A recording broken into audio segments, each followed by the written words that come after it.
Hey guys, welcome back.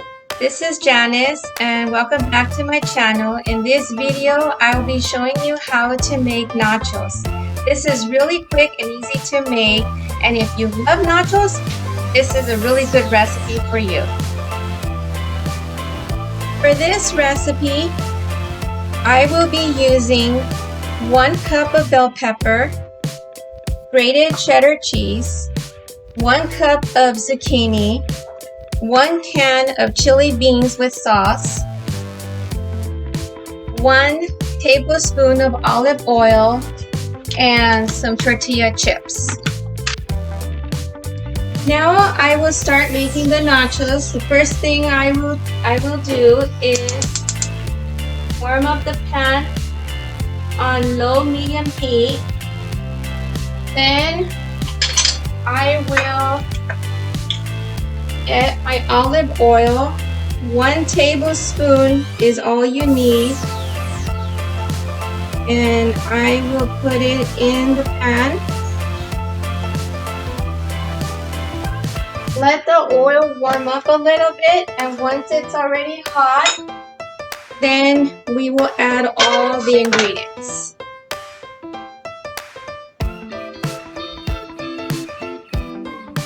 Okay, so now my olive oil seems to be warmed up already, and I will put 1 cup of zucchinis diced already on the pan.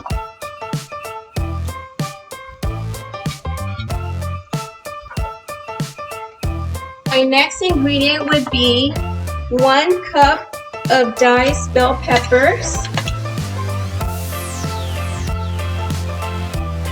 And we'll let it cook for about 2 minutes until the vegetables get nice and tender. And you can stir back and forth all the vegetables. And you can set your timer for about 2 minutes on medium-low heat.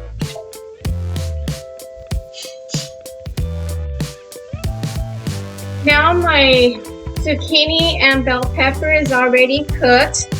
So now the next step would be to dump in the chili beans with the sauce on the pan.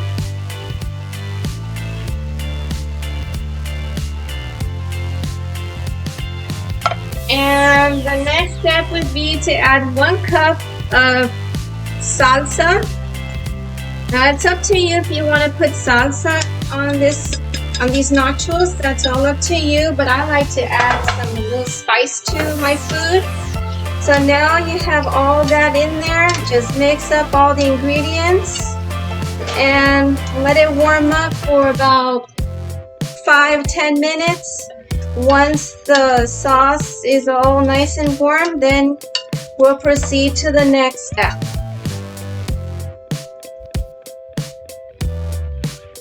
Okay, now my mixture is all nice and hot.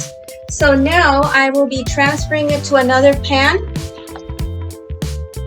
Okay, now I put my mixture in another pan.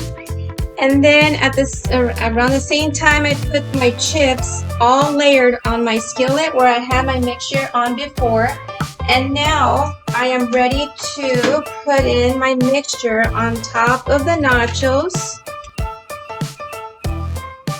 Okay, now the mixture is on top of my nachos, and the last step would be to put some nice cheddar cheese on top of the mixture. Now that I put my cheese on top of the nachos and my mixture, I will cover it for about 2 minutes until my cheese is melted. And I will turn on the stove and let it melt for a couple of 2 minutes, I would say. And then I'll be back. Okay, it has been 2 minutes. And as you can see, the cheese is all melted. And now it's ready to eat. But thank you so much for watching my video. If you want me to post more videos like this one, please let me know by leaving a comment and subscribe to my channel. See you next time. Bye.